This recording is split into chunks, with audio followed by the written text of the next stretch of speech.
On today's DNVR Broncos show, we are joined by Brian Baldinger. Plus, we're talking about trades the Broncos could make leading up to the draft, what picks and players could be on the board for the Broncos to move, and then we're breaking down our player prospect of the day, which is one of the favorites on the show, and it all starts now.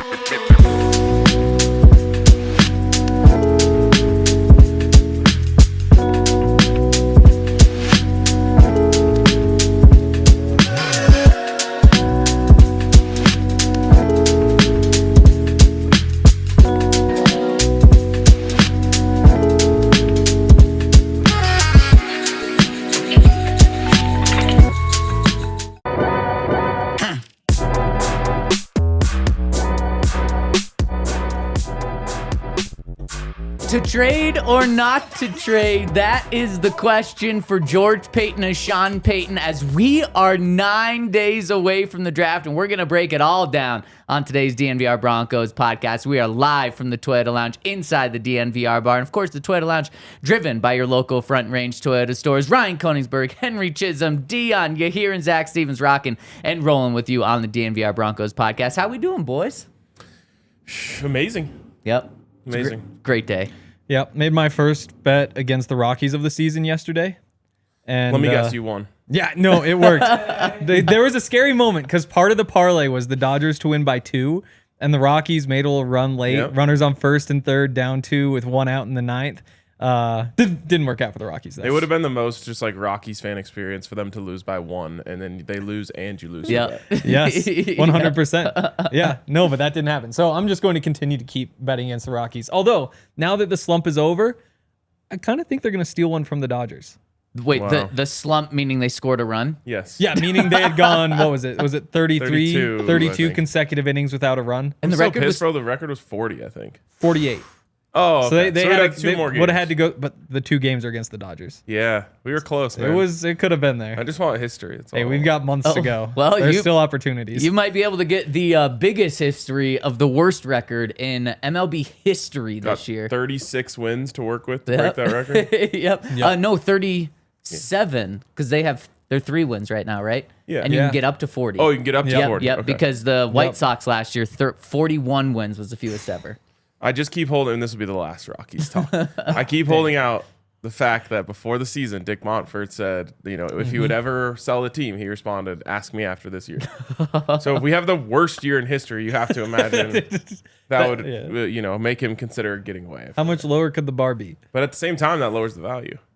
I don't know if ticket sales are good though. Maybe Yeah, that's what he's true. referring The to. value of like professional sports franchises really never go down. It is like you have crazy, and to relate this back to football, you have like really bad scandals with like the Panthers 10 years ago. Then of course the really bad one with the Commanders, and then both of those teams, the punishment, quote unquote, for the owner who acted terribly in both situations with those is to have the largest record sale of a franchise ever, and you still keep all of the money and all of the profits. It's just because it's so cool to own a franchise, and there's so few of them to own. That if you're in that very, very select few people in the world that can afford to buy one, Yeah. then when everyone comes available, you want one. It's the only thing that you want that you can't always have. That's really all true. that you would live for.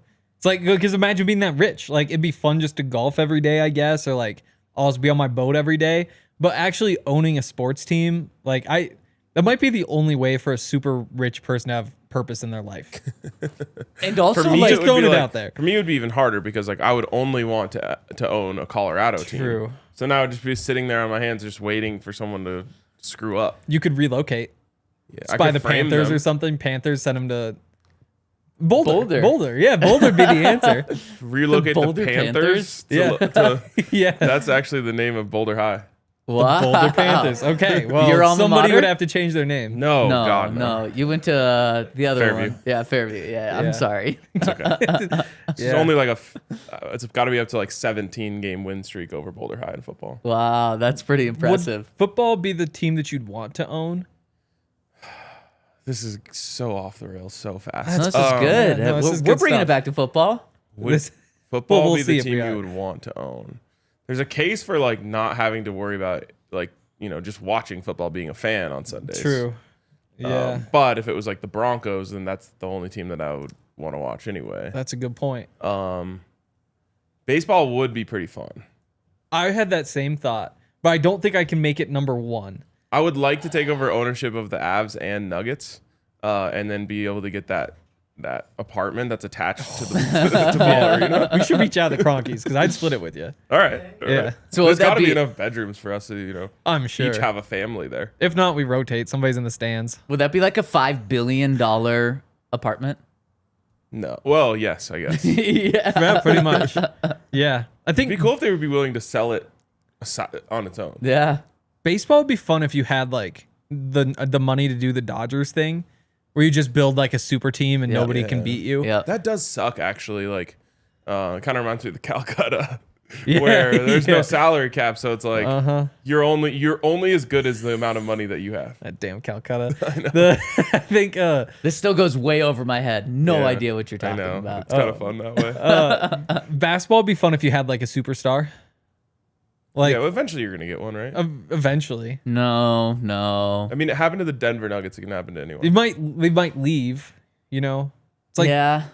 Anthony Yeah. Edwards even goes to Minnesota. He might be gone in a couple years. What That's about, even a tier speaking of below. Charlotte, what about Charlotte? Have they ever had a superstar? So They had a where were they superstar before? own the team. Where were they before they were the Hornets? Oh, they were just the Bobcats. They were, Yes. and before that, I think they were the Hornets.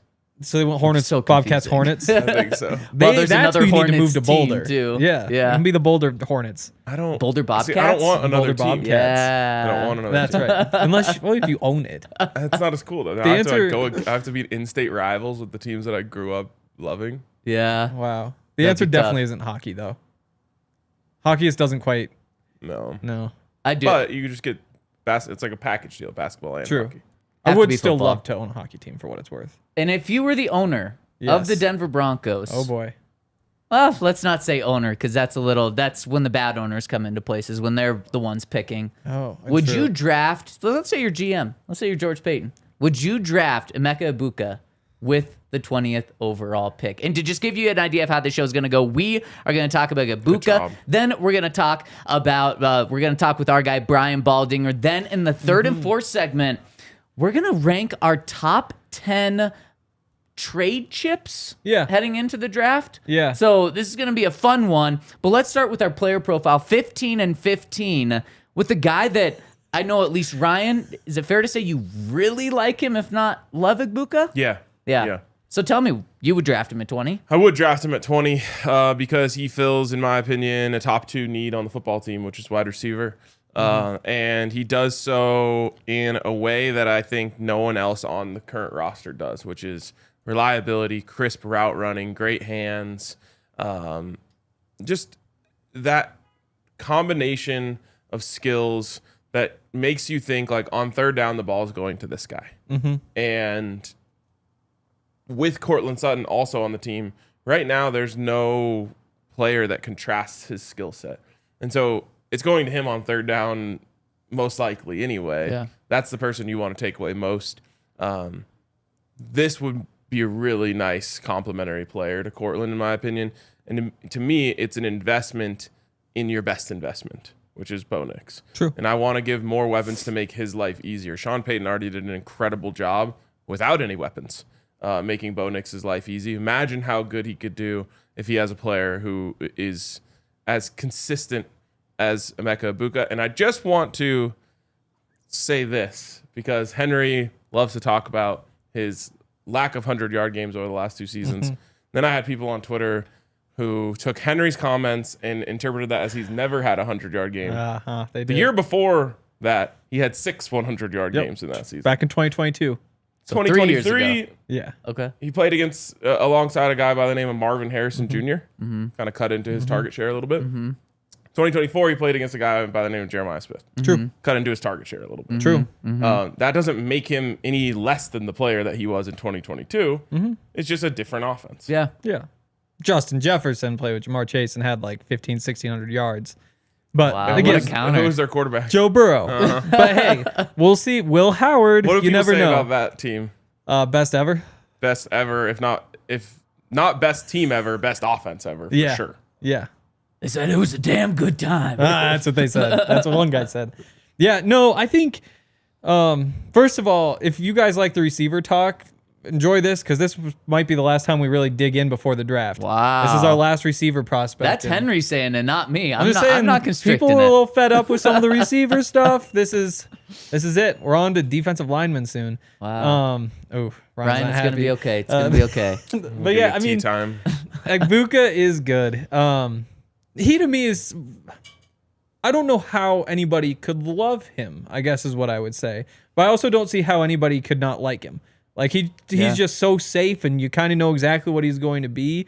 You put him in the right offense, or maybe that just means like with a really good quarterback, who knows? Maybe he does have like the Emmanuel Sanders glow up. It's like, oh, actually 1,200 yards instead of just like the 900 that you had when you were dealing with whatever you were dealing with. I think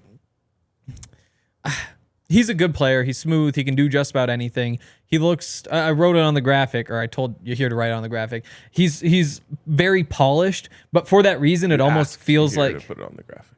he would have done whatever He I said. demanded you here put it on the graphic. I don't remember saying please. He forced you here. Yeah, I think that because he is so polished, it makes you think that like maybe there isn't much growth left. Whereas you look at some others and say like, oh, Tedero McMillan, the sky's the limit. Like there's still like he can still refine, he can still improve, and that's where Egbuka to me just he makes sense in the 20s, maybe even at pick 20. But I certainly wouldn't be saying like, oh my goodness, this is the steal of the draft right here. Yeah, and I don't think he's a steal of the draft by any means. I think that he is a really smart, safe pick at number 20. And that is what it is. Like for me, I would feel really good about it. I wouldn't be like, saying like plan the parade. Not that I've ever said that before after the Broncos drafted a receiver in the first round, but if I had said that once before, I probably wouldn't do that this time.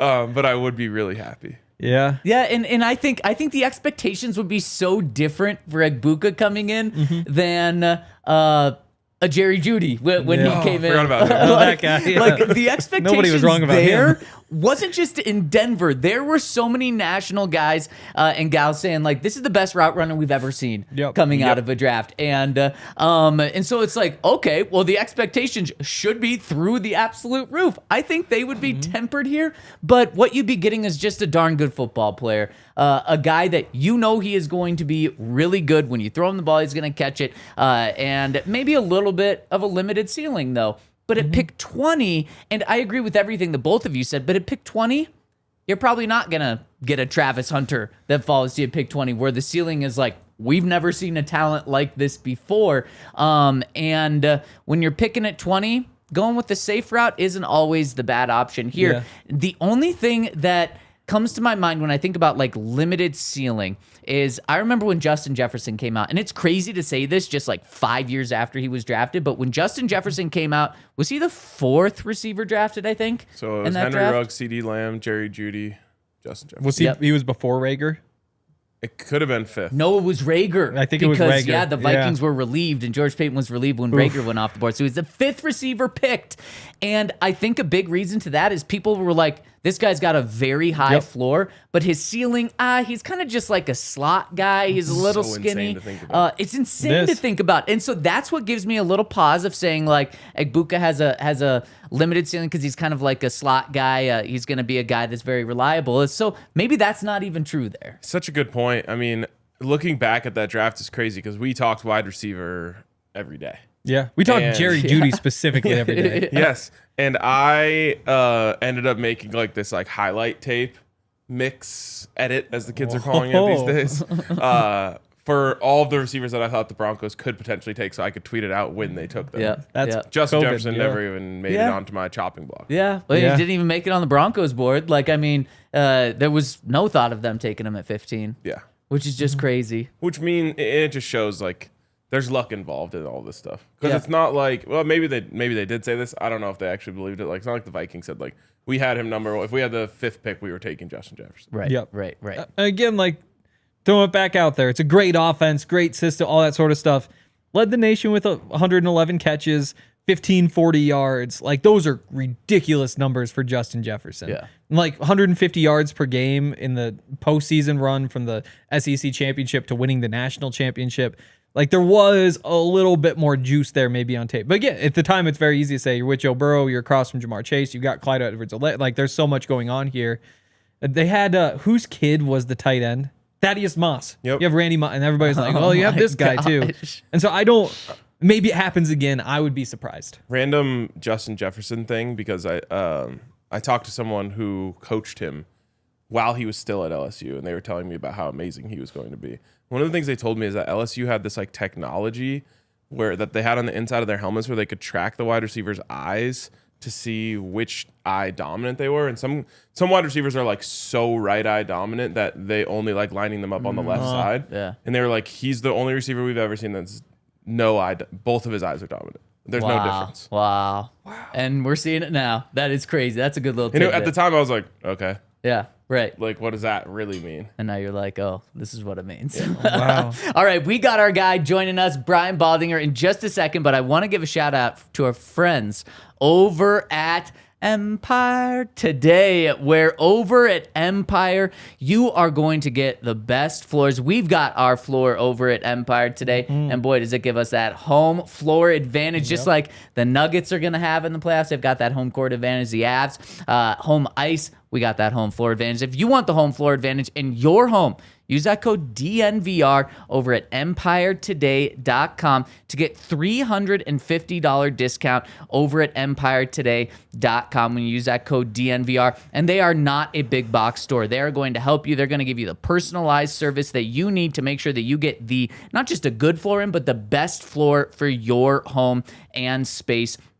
Whatever you need over at Empire, they are going to be able to help you out. They're going to be able to pick you the right floor and colors for your space. See how it looks with your furniture and your house with their flooring expert bringing that showroom right into your home. So check them out over at EmpireToday.com and use that code DNVR for $350 off. Schedule a free in-home estimate today over at Empire Today. And shout out to UC Health, because DNVR Broncos is brought to you by UC Health, which is where more athletes go than any other Colorado provider. I've been saying it. This is a time to get healthy. We've got Mexico coming up. We've just got the summer, which is a good time to like be in shape. Been eating a lot of chicken, a lot of fish. Last night, not so great. We had spaghetti, but it happens sometimes. And this was my fault, but I wound up going and buying these breadsticks that had cheese on the inside. And they were terrible. From where? From the grocery store. Okay. Just come in a yellow box. I don't recommend it because the cheese wasn't like flavorful enough. Like you barely even really realize it's cheese, and the garlicky outside they like lightened it because you have the cheese on the inside. And so instead of having like the combination of both, which sounds incredible, you get like half of each, which neither really resonates.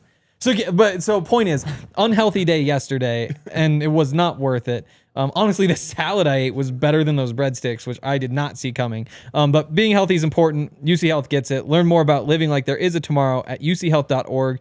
UC Health, live extraordinary. And shout out to everyone that's tuning in. Hit us with the thumbs up, especially because we are now joined by our guy, Brian Baldinger.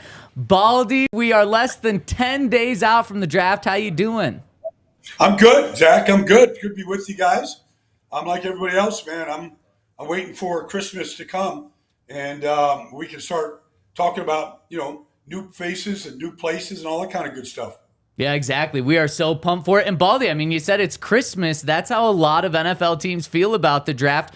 What would be the best possible Christmas present for the Broncos to get in the first round that's realistic? Obviously, Travis Hunter's not falling to the Broncos at 20. What would be the best possible realistic pick for him? Well, I mean, I think if you got a Marion Hampton, you need a running back.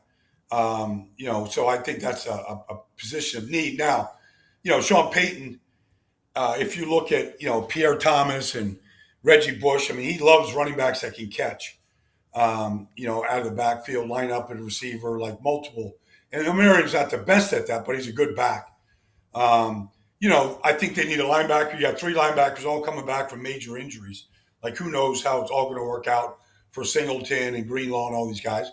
But there's good linebackers in this draft. You could go to UCLA and find Schlesinger. I mean, you could go, defensive back in this draft and add some depth there at safety because I think there's some worthy safety. So, I mean, I think those are all real positions of needs right now where Denver's picking. They've got their first, their second, their third picks.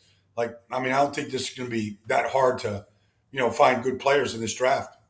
We've been saying that we need an Omari and Hampton guy on this podcast because the three of us are all just like a little bit cool on him.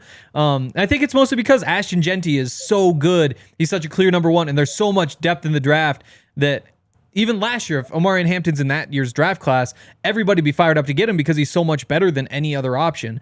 This year, though, it kind of gets lost in the shuffle. Can you convince us to be big Omari and Hampton fans and that he could be the answer for the Broncos? Well, I like backs that are big. He's a big back that runs with power. You saw Stemy last year got a chance to start, presumably because they wanted a bigger back in there, and he gave him a couple games. But I think he's a big back that has good contact balance, and he's got a lot of production, and he's healthy. He's not coming from any injuries or anything like that. So I think all those things are really good sell points here. Now, when he was with Drake May and he was there, he probably caught a few more passes with a really good quarterback there in the check down ways. But, these college offenses don't really feature a lot of running backs, in the passing game right now. One of the guys we talked about today is Emeka Egbuka, and I'm just curious what your thoughts are on him as a prospect and if you think that in, the late first round where the Broncos are is a good place for him. Yeah, look, Emeka, the thing about him is he's very clean from the standpoint that he's largely been healthy for 4 years at Ohio State. He's waited his turn. Garrett Wilson, Olave, Marvin Harrison Jr. He's been on the field with all those guys, with C.J. Stroud, with Will Howard. He's been on the field with all these different quarterbacks. He's played with three, Kyle McCord. He's played with different quarterbacks. He's played with great receivers, first-round picks that have been worthy of first-round picks. He's played inside. He's played outside. He's 6'1", almost 6'1". He's over 200 pounds. He's a good route runner. He looks better from the slot than he does outside to me, but he's got the speed to play both. And let's face it, Ohio State literally they don't even recruit receivers that can't run in the 4.4s. And so that's what he's been. He's been a very clean, healthy, productive player for 4 years now.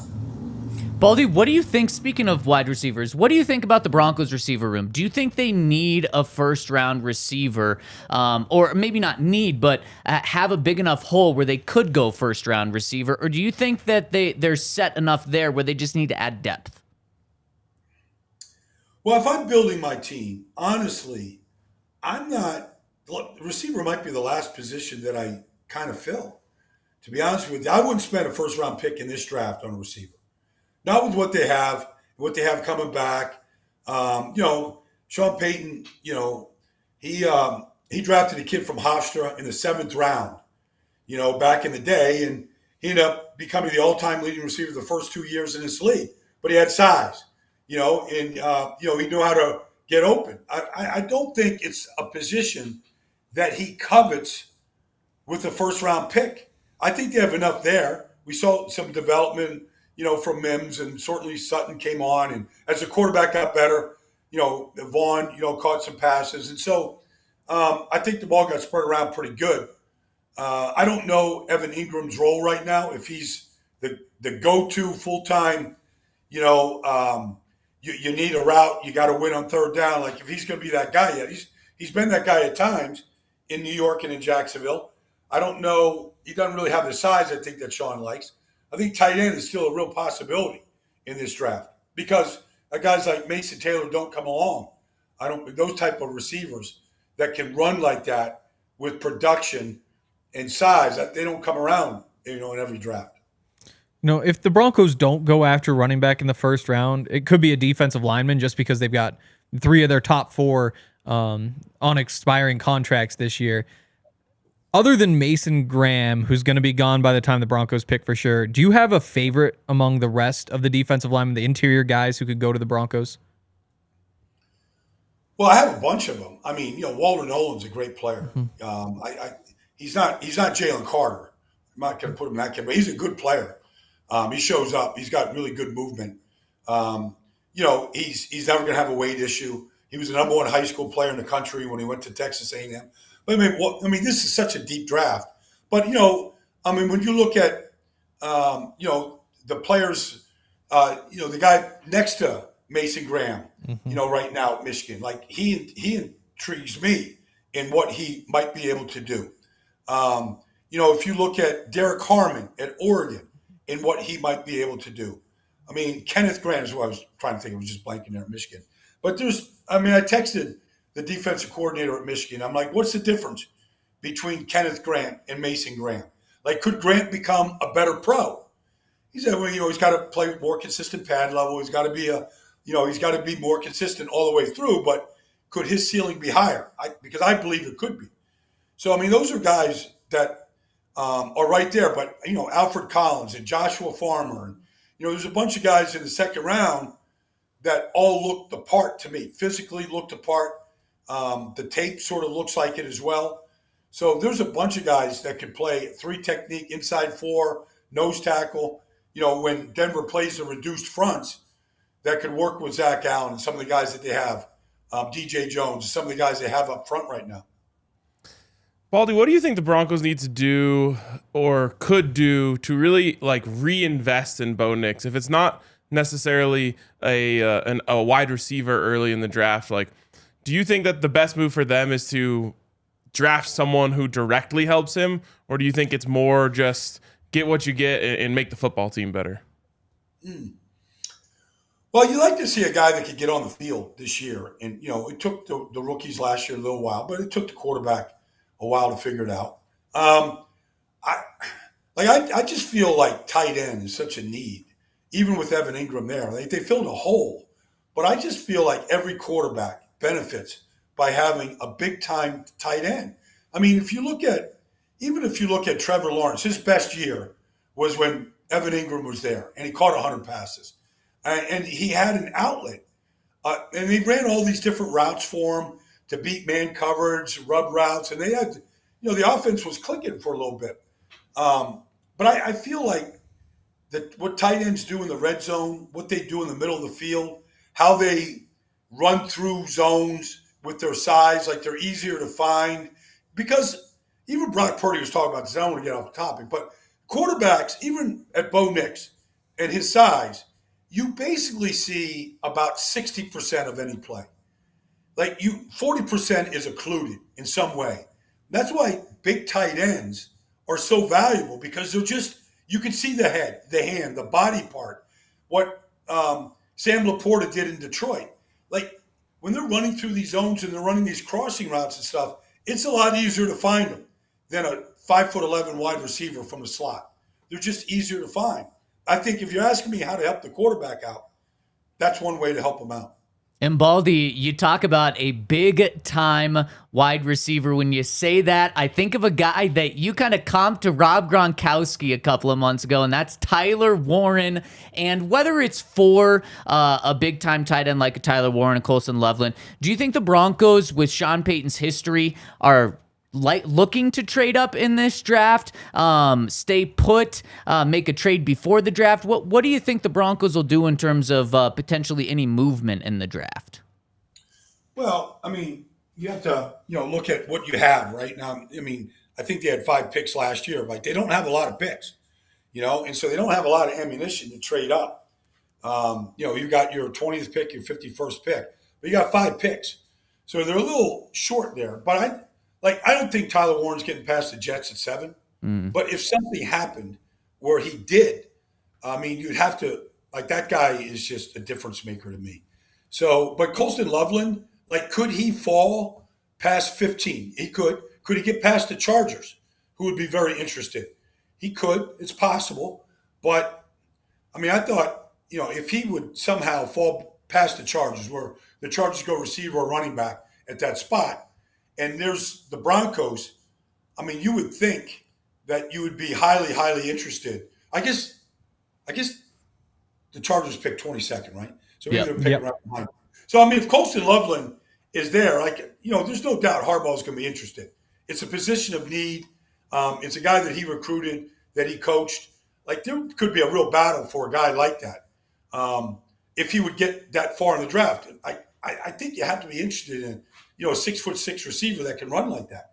Yeah, absolutely. And Baldy, we're always interested in talking to you, catching up on a weekly basis. We got one more time before the draft. It's crazy that it's right around the corner.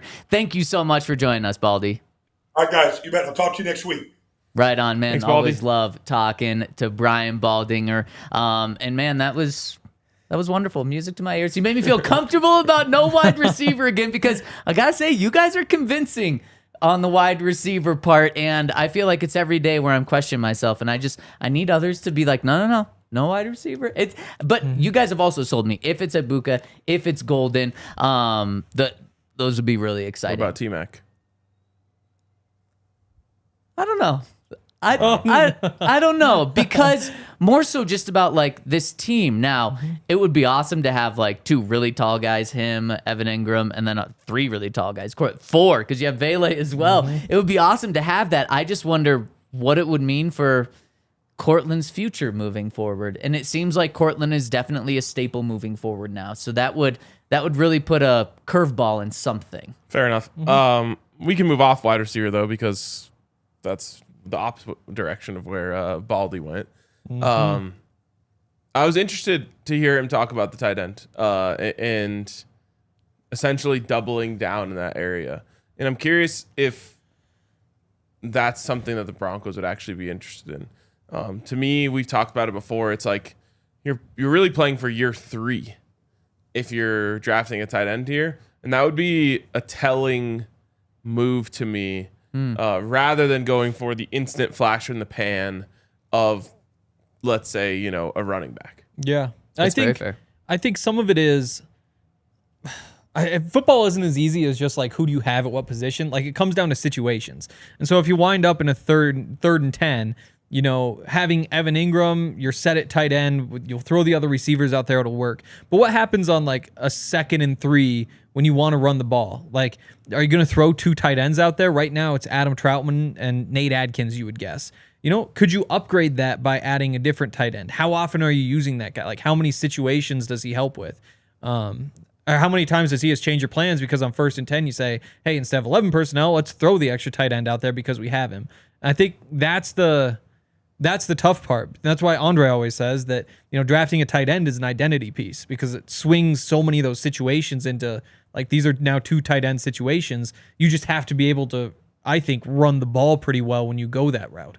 And I also think that tight end has to be a legitimate blocker. I would think so too. That's just because you're set up with Ingram right now. Otherwise, your only option is to say, like, okay, either we're not going to run the ball, and maybe that's a stretch because we're just so used to seeing Greg Dulcich and Albert O, and you're just like, oh, you can't even slow the guy down. He's just flying right by. But you would imagine a rookie receiving tight end, Evan Ingram, not on the field in those situations. So that's Troutman and it's Adkins who are on the field in those situations. And at that point, like, where are you even finding the reps for your 2 tight ends if the second guy can't block? And you're also obviously spending a 4th roster spot on the position. And I think what's most likely to happen here is we hear about this big tight end need still from Baldy. I think it's going to be a 2nd or a 3rd round pick that the Broncos use for that, because Tyler Warren's not going to be there, just like Baldy said, not going to make it past the Jets. And then I think it's like 50-50 that Colson Loveland's even there, and you're not going to use a 1st round pick at 20 on Arroyo or something. So that leaves a 2nd or 3rd round pick, which then makes it a little more digestible to say, like, okay, well, if this is a 3-year plan, that makes sense because it's a 2nd or a 3rd round pick. So I just don't see it lining up with the players falling there. Yeah, and I would personally start my 3-year plans in round 3 at the earliest. Now, obviously, your 1st round pick is going to be someone you expect to be there in 3 years as well. But I'm talking like round 1, round 2, in my opinion, are guys who are helping us immediately significantly. Yep. If you do it right and if you hit on the picks. 100%. 100%. Let's move on and get to our top 10 trade scenarios potentially. But first, I want to give a shout out to our friends over at Bet365, where we're talking about, like, okay, which position are the Broncos going to draft? You can bet on that over at Bet365. They have everything for every team when it comes to the draft. It's all up over at Bet365, including which position are the Broncos going to draft in the 1st round.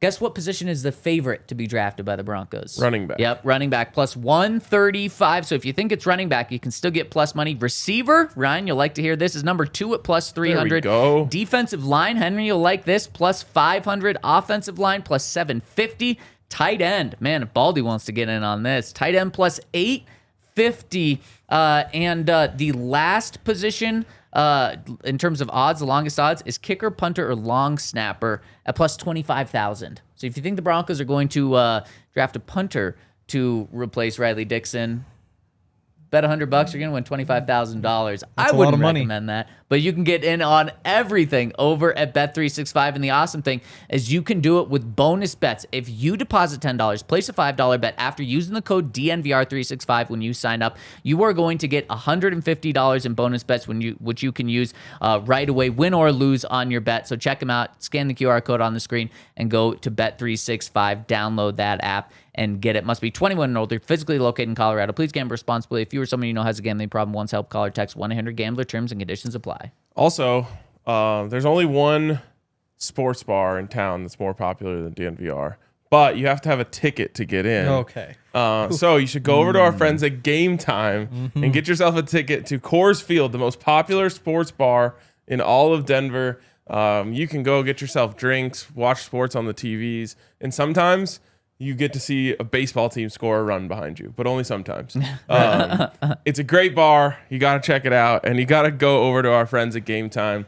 If you ever want to attend a sporting event, a concert, anything that you need tickets to, really, you can check out over at Game Time. I love it. It's really the only ticketing app I ever use anymore. And for me, the big selling point beyond the ticket prices is the all-in pricing. There's nothing worse than thinking tickets are in your price range, getting to the final checkout screen and realizing there's $150 in fees that you can't afford.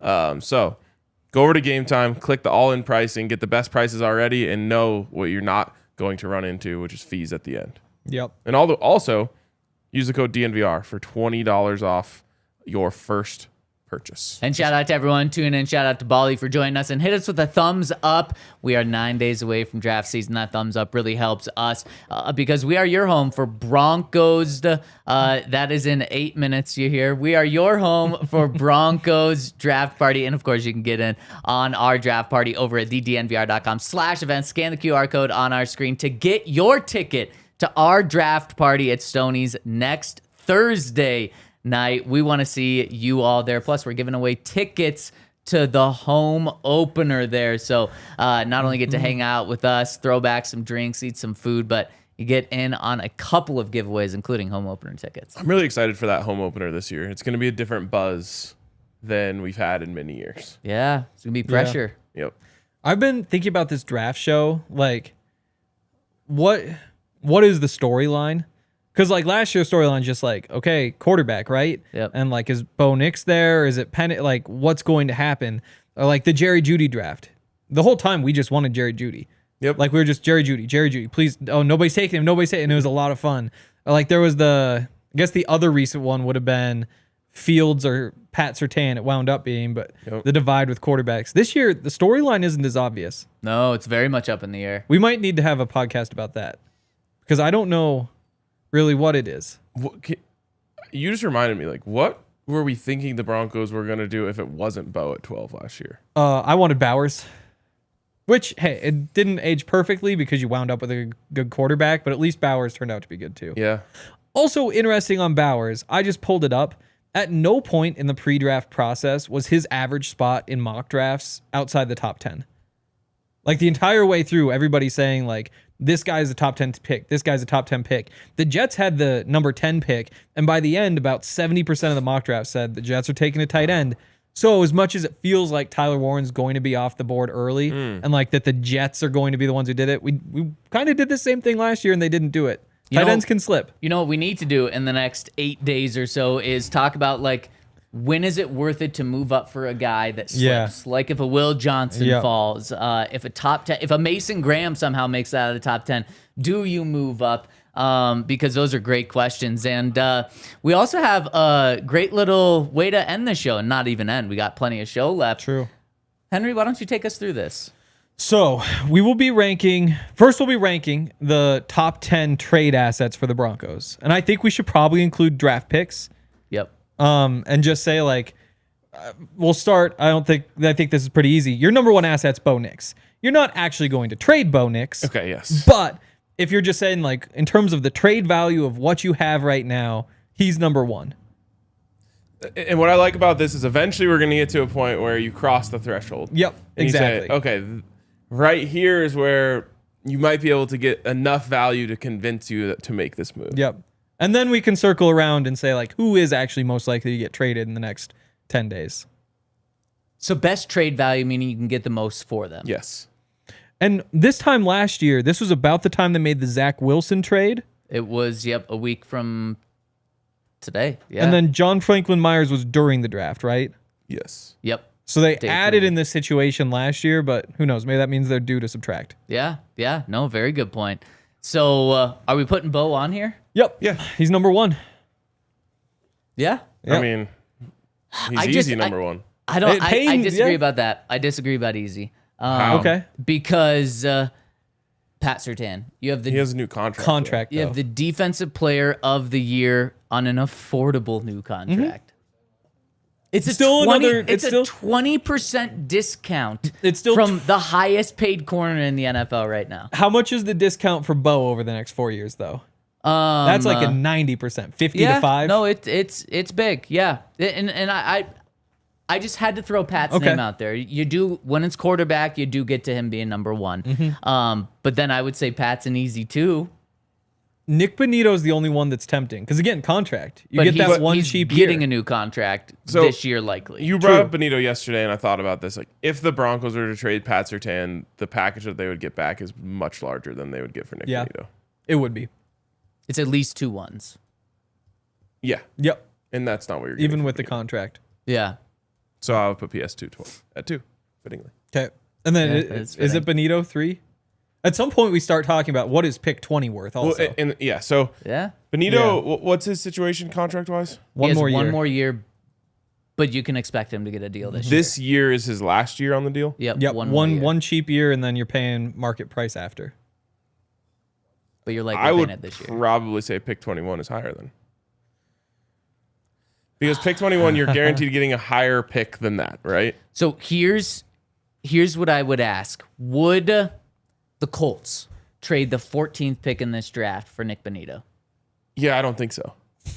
What are the notable edge rusher trades? So obviously, I think they would. And this is obviously so hard. And Henry's going to pull up some history. But unfortunately, Henry, there's probably not going to be a lot of history to go on. So it's a lot of hearsay, she say. Is that right? No? pretty close. I don't Here's pretty she close. said, of course. So, first one that came to mind, and this is another one that came right before the draft. Last year, the Panthers traded Brian Burns. Oh, yeah. So it was a sign and trade. So they didn't have the one cheap year. It was just straight 5 years, 141. They got number 39 and a 5th. Now let me see what He was more productive, was he not? I thought he was less productive, but I could be wrong. Okay. He was a bigger name. So he was coming off an 8-sack season. Year before he had 12.5. Year before 9. Year before 9. Year before 7.5. So he has more consistency, but Bonitto has a higher ceiling and more recent. He was also 3 years further into his career. So again, like if you just look first 3 years, 7.5, 9, 9, you have like more trajectory with Bonitto. And again, contract. But he didn't even get close to pick 14, for what it's worth. No, No, true, not even close. True. Yeah, I mean, it's definitely a pick conversation 20? for sure. Yeah, I would put 21 here. Pick 20. 20, 20. Yeah. It is close. And the way I looked at this is you could definitely trade number 20 for 21. You obviously never would, but I You could don't do think it. there was anything else that on their roster that you could get pick 21 for. I see. Okay. yep. Okay. Yeah, I'm down. I'm down for pick 20 here. Now, I think this is where it gets really hard. so it's Bonitto in the conversation? Oh, We'll go I think Bonitto it's for- Bonitto. Oh, you would go Bonitto? And yeah, then I okay, think- that's fair. Because again, if you're getting 39 for an older, more expensive player who is less productive, you can get Yeah. 51. We'll just call it 50 yeah. 32. Yeah, that's good. Exactly. Yeah. So Bonitto, and then Now we're throwing like Zach Allen out there. Zach Allen's in there. Quinn Miners is in there. Quinn for I think sure. Garrett Quinn. Bowles is a left tackle. He's aging. Older, but yeah, And- starting left tackle.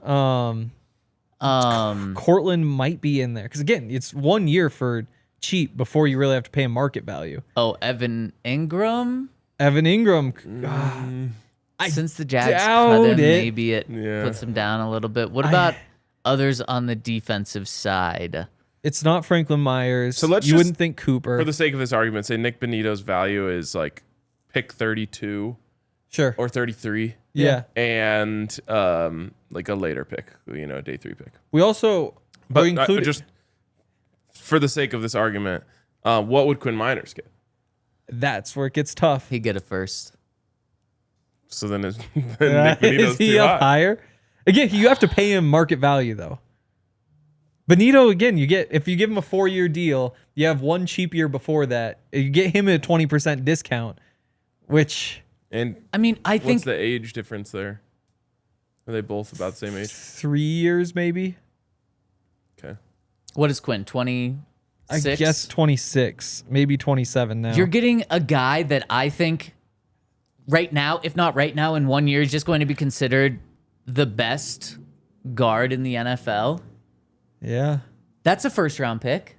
And you get him for at least another 5 years, likely 7, 8, 9, 10 more years. That's a first round pick. So you're putting him 4. I think so. I could do it. I think so. All right, I'm because cool with it. Yep. I think so. And then Bonitto at 5. He is also a guard. He is a guard. Positional value is just so different. I mean, Quentin Nelson went with like the 5th overall Fifth- pick. yeah, That's true. exactly. And now Quinn And I is don't think they better ever than Quinn regretted Nelson. that. No. No. I don't think they regretted it either. And Quinn is better. Yeah, it's a first. I mean, All would right. you give up pick 25 for him right now, Henry? And you do have to Yeah. pay him. Yeah. Yeah, I would too. Yep. And then Nik Bonitto. The This is a offensive good line- problem to have. Yeah, the Yeah, offensive it line is thing is tough. kind of crazy just because it's more in demand. Like, I don't want to move Nick again, but Ballsy? You're not getting a first for Garrett Bowles. okay. You're not getting a first for Garrett Bowles. I agree. Yeah. Is he 6 though? I would probably go with the second round pick 51 before Garrett. I could be wrong. Ooh. And then also And Zach what about Allen. Zach Allen? Yeah. I would put Zach here, I think. Because he also has the one discount year before you got to pay him a year. Again, 20 it's not as big of a discount. but 28 years old, I think. Yeah. 29. Yeah. Zach Allen, I think here. Yeah. Okay. I'm in That's on probably that. smart. It's definitely not the wrong answer. And pick 51's right in here now. I agree with Can you I guys. ask you guys a question really quick before we go any further? Yeah. You want to move Nik Bonitto down? Would you? So I think we can confidently say, up through 4, you wouldn't make the move. You wouldn't trade Quinn Miners for a first round pick. Correct. Starting at Nik Bonitto, would you make the move? I think that's where. Let's just say it's for pick 32 to get back into the end of the first round. I think that would probably be the smart move. I mean, that's where all the value in edge rushers is. If you go edge rusher for edge rusher, you save your starting 2027, you save $20 million. So for me, Per year. it would be a no. Yeah, it would be a no for me too. And it goes to, and I understand what you're saying, Henry, if Yeah, you're really I do kind of too. like viewing Math. everything as a transaction on a piece of paper. For me, it's like we made a lot of moves to go now. True. That would be a move kind of to set yourself up for later, but you still have Nik Bonitto on this very friendly deal for one more year. I'm not losing that. Fair. I'm buying all in on that. And then if I have to start the clock, let's just say you didn't want to pay him, which I think they will end up paying him. But if you didn't want to pay him, you have to start the clock over on a new edge rusher. I would just do that next year. Fair. And I mean, my only pushback would be that this would be the definition of selling high. Like Yes. you have the one cheap year, you have him coming off the best year of his career. Like maybe he follows 13 and a half sacks. Maybe he follows it up and actually does turn into a 15 sack guy or 16 sack. There's a good chance that he winds up with 11 sacks next year. And so this could be kind of your peak. Again, Which- I'm not saying it's the right move to trade him, but Which I think what you're saying is kind of the reason why we haven't seen them give him a deal yet. Yeah. I think We'll see if it comes over the summer. I think it's gonna come right before either training camp or right before the season. I think is when a deal happens. Is this one though where you would understand the Broncos waiting it out? Totally. Yeah. Usually You're we're just gonna pay pounding more. the table to pay guys early. Yeah. James Pierce Jr. and another, let's just call it $18 million a year. 17, because you still have one more cheap year. Or Nik Bonitto for the next 4 or 5 years.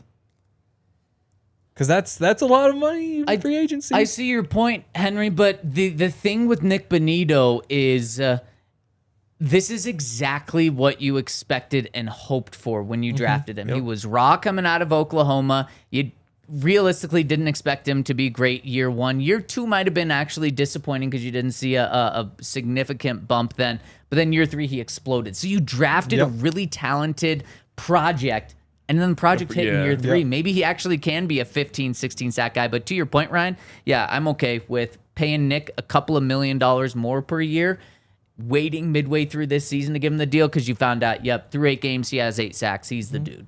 Yeah. Sure. Or the opposite, which Good question. is not what we want to see, is, he gets 11, which is, there's no problem with that, obviously. And then you get a little bit of a discount on the deal. Yeah, it's true. Yep. Yahir brought up a question. Should Sean Payton be included in this? Because what was the cost He was there? traded. He was. The Broncos traded a first and a second for Sean.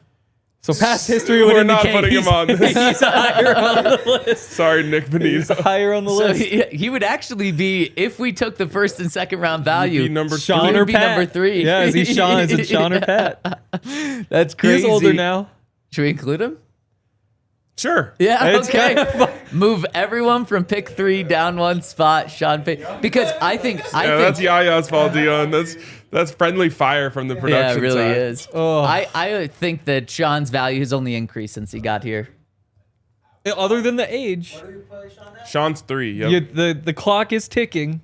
It's I don't know what our equivalence is. It like he was No, his value's gone up since he came to the Broncos Yes. because he drafted a quarterback and made him look good. I agree with. Yeah. I think again, it's similar conversation. Like it's positive war in that way, but it's like he used to be a 30-year-old edge rusher, and now he's like a 32-year-old edge rusher. But he added a new badge which no one knew he had, which is like ability to develop a rookie quarterback. All right, And put him at 3. So now, imagine. I know the Patriots just hired a coach, but like they want to double down investing in Drake May. What would they be willing to trade if they hadn't already hired Mike Vrabel? Let's say Robert Kraft calls Greg Penner and says 2 first-round picks for Sean Payton right now. he has to say no. You have to say no. He has to say no. But 2 first-round picks and Vrabel. But again, like also, I think it's a conversation. I think Sean Payton's And trade by the way, value. one of those first-round picks is 5. Yeah. No, 4. 4. Yeah, 4. His trade value in January would have been higher just because the market, there were so many teams needing coaches, whereas now everybody has a coach. Yeah. The market isn't quite there when nobody needs him. So you can have Vrabel, Travis Hunter, and next year's Patriots first-round pick, but you don't have Sean Payton. Sorry, Sean, I'm pulling the trigger. Like that's a good coach. I'm pulling the trigger for Hear me out sure. on this too. You take Vrabel, but you want to continue doubling down on Bo's development. So you actually make Davis Webb your head coach. Now you just have the best linebackers coach in the NFL. Van's still calling the defense though. Wow, that's something. Dang. You can afford it. I don't know what they paid him, but it's not like it matters to the. You could 100% afford it. Yeah. What a fun what if. That is great. I'd like the Patriots too because I was thinking of a very talented quarterback that they're going all in on. That's it. Wow. Could you imagine No. Oh the my emergency God. show us trying to react to that? Well, because it might be one of those where like the information like kind of leaks out too. It's like, okay, Broncos are trading Sean Payton might be the first part, and you're like, wait, what? Or it could be Patriots are trading the number 4 pick to the Broncos, and Right. And we're going for what? crazy. it was like, whoa, and he's like, wait for Sean. It's like, what'd you do? Is Pat gone? Like, how does this? How does this even make sense? Is this a Drake May Bo Nik swap and somehow they balanced it out that way? Oh God, That is crazy. gives me anxiety, honestly. Just I know, thinking about shit, me too. Broncos have acquired pick number 4 from the Patriots. Just like the excitement mixed with the nervousness Confusion, over yes. what it took to do that. Oh, That is crazy. In our scenario, it would take either Sean, Pat, or Bo, and obviously they wouldn't do it for the 4th pick because they've got Drake May. or Quinn and Nick. Would they do that? No, none of this is going to happen. Nobody would do any of this. Last thing before we finish this out, what's the Bo Nix return? Multiple firsts, right? That's why I thought it was a conversation with Pat Fair. because I think 2 1s for Bo, and then maybe more. I don't know if a team's trading 3 right now. I think it starts with what would you take wouldn't. from if you're the Broncos? Because I think putting yourself in another team's shoes is tougher. I think this is one where you say, like, if they offer No, this year's first and next year's first, you still say no. obviously You throw in the year after's first. no. What if you're guaranteed 3 number 1 overall? Yes. Then Yeah, you do it. sure. Then you do it. At So some then, point, like there's gonna be this, a so it's quarterback. Titans this Most year. people You would get be stoked about Arch Manning, even though I don't think he's going number True. 1 overall. Ooh, you that's get a hot take. you get the can next that be a 3 hot take? Titans picks. So number 1 He hasn't overall done this anything. year, and then you don't really know where the Titans will fall the next 2 years. They have Bo Nix. It probably won't be number 1. To your point, Henry, I mean, No. it shows how valuable Bo is right now for the Broncos. Yeah. Is that it would take like 3 guaranteed number 1 picks. Starting all over on that process would be my nightmare. Oh yeah, there would be Yes. like George Payton would just be signing himself up for so much work. Yes. You can Like his job is so easy right now. It turns so hard. Exactly. You could tell at the owners' meetings how much of how relieved George Payton and Sean Payton were looking at the draft, but not having to worry about quarterbacks. They All don't right. want to sign up for Are we it. finishing this number today, 8 is or are pick we? 51. Okay, I like that. Garrett Bowles, number 9. I think Sutton's in that conversation. No, next year's first is not in play. Thank goodness. Yeah, then I'd probably go Bowles here. Bulls over Sutton. I mean, Greenlaw. Greenlaw, the Sutton- Hufanga, Greenlaw, Brandon Jones. Hufanga. I think they're in the conversation too. Maybe over Bowles. Yeah, I mean, Greenlaw and this Hufanga are is just hard. young, which they are, makes but it intriguing. teams could have just paid them more money, which is much better than sending a second True. round pick. Yeah. To take the, although It's fair. you did pay the signing bonus already, but we don't need to throw more math into this. Thank you. Should we Yeah. throw Vance Joseph in here? Yeah, what is Dave Vance- Logan, it has happened in history where an announcer was traded Wow, In when? NFL? in baseball. Okay. That's got traded? wild. Oh, man, I can't remember. They must have been really good. Or really might have bad been and Vin just trying to Scully. Ship Was- them out there. That's crazy. Really? I mean, there's like 2 of those guys, and he's one of them. When Ryan looks it up, let's hit a super chat really quick before we get out of here. First super chat coming in from our friend Evan, who says, Jalen Ramsey for a 4th? He cost a 3rd 2 years ago. Dude, it's a really fun hypothetical. Like I don't know how financial. He'd cost you $21 million this year. You don't have that. You'd have to move contracts around. It's obviously not going to happen. It is fun to think about what that would look like, Jalen Ramsey and Pat in the same secondary. Ernie Harwell, a legendary baseball course. broadcast and the voice of the Tigers, the only announcer ever traded for a player. In 1948, he was traded from the Atlanta Crackers to the Brooklyn Dodgers in exchange for catcher Cliff Dapper. Wow. That is a crazy name. I don't know if that's allowed. Wow. That is, he must have been good. That name might have got Wow. canceled. And then we Wow. have one more super chat. When Dion finds it, we'll round out our best trade value board. What do we think? Well, can you find the other one that because I think they dropped another one. They just forgot to super chat it. Hydro. What do we go with LOL? 9 and 10 for this list? So who gets around pick 51? I think Garrett Bowles would get a second round pick. I think a so. mid-second round pick. Yep. That would be a great deal, by the way, for the team that got it. So Yeah, he's 33. Or is he 34? yeah, but this is Okay. going to a team that's in win now mode that needs a Yeah. left Fair. tackle. Yeah. Cowboys, their left tackle just retired today. Maybe they do it. Yep. So Okay. let's go Garrett Bowles. Tyron Yep. Smith. After 12 years. Bad timing. Huh? If you're the Broncos, Yeah. you get offered a second round pick. Would you do it? no, Only because you're stuck now, right? Yeah. it's in Dude, just the same bad thing time. of like, why would I create a hole on my team when I'm trying to win? Yeah. It's Used a first on a left tackle, cheap for 4 years, got him for a decade. No thanks. Okay, fair. And how do we round this out? Give me one name. What's the next pick after this? 70 something. Yeah, so it's It's- above yeah. that. I mean, Sutton's in there, Ufunga's in there, Brandon Jones is in there, Greenlaw. Greenlaw's in there. We're going to go to overtime right now. we Go to are. thednvr.com to round out this conversation. That's thednvr.com and look for the video. All right, where are we going? I don't know. I think I would go Sutton. Would Sutton get a pick McGlinchey. 55? Yeah, Pick McGlinchey's 60? in there. Sutton. Sutton Maybe wouldn't be third-round the pick? Sutton wouldn't be. Yeah, Courtland Sutton. It's comfortable definitely with not you. a wrong answer. No, Yeah. it's not. It's not. So boom, there we go. There's Yeah. our best trade values. Maybe tomorrow we actually talk about who could actually get traded, because that was Yeah. supposed to be the second half of this. But yeah, That's how these shows always go. That's for the And best. before we're out of here, we did find that super chat from our friend, and it is from our friend. Oh, it is right there. Oh, yeah. From Hydromo, who says, "Let's be real. Mostly all of Bonitto's sacks in garbage time, so no shade, but he still needs to prove more." TBH.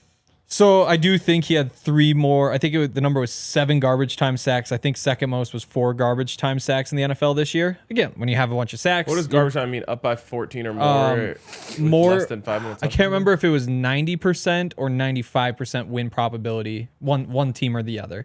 So essentially, the game is decided. At the same time, those are the situations when you know they're passing, and that's kind of the point of having I'm a good so happy pass the Broncos rusher. have positive garbage time. Yeah. Exactly. And so weren't there other stats? Because they wound up losing more close games, but a lot of their wins were by 2 scores. So the fact that they had so many games that were kind of Yeah. decided early, Yeah. I'm not worried about it. Maybe if you'd got really deep in the numbers, you would be, but I think there are other factors that come to mind pretty quickly. Yeah. I mean, it's just a weird way the season worked out where the wins were usually big wins. Yeah. A lot of 9-pointers. Right. But right. if those are 1 score closer, that's called closing. Right. Yeah. Exactly. Yeah. And that's what I remember about Vaughn. I mean, Yes. how many of his sacks came in the final 2 minutes of a game when some of them were a 3-point game, some of them were probably a 10-point game, and you still won the sack. Yep. The Broncos weren't winning games this year by 40 points, so it's not like they were garbage time where they didn't matter at all. Yeah. So that's an important distinction there, Henry, the 90% win percentage. I would throw in, if you were to be concerned, it would be more so because like there were plays where other guys kind of got there first, and then Nik came in and cleaned it up. But even that, I'm not concerned about it. Like, you just had a really good pass rush. You had the best in the NFL by 7 sacks or whatever. Like, let's not overthink it. One more reason to potentially wait it out until the end of next year. Yep. Yep. Again, this is probably, in terms of trade value, odds are this is the peak. Man, fun conversation. Really enjoyed it and really enjoyed everyone tuning in with us. Hit us with a thumbs up on the way out. We're back tomorrow, 11 a.m. for more talk leading up to the draft. We'll see you then. We all silly like the mayor.